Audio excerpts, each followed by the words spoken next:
For the second straight year, NOAA predicts an above-average hurricane season. 5 hurricanes made landfall in the U.S. last season, causing more than $100 billion worth of damage. For the range of storms, we're calling for 13 to 19 named storms. Of these, 6 to 10 are forecast to become hurricanes. That number is slightly lower than last year, but hurricanes have been getting more intense. Here's why.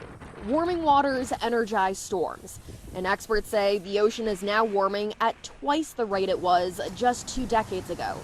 What can't be predicted is whether cuts to NOAA and FEMA will impact hurricane prediction and response. NOAA lost nearly 1 in 5 employees to Trump administration buyouts and layoffs. John Cortina is retired from NOAA. The cuts that have been proposed are larger than any I've seen in the 30 years I've been associated with NOAA. So they're quite significant.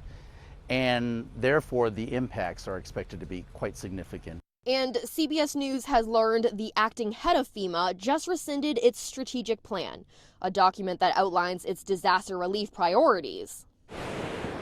Adam Garrison has weathered extreme storms his entire life. Now he rents out chairs and umbrellas at beaches in Galveston, Texas.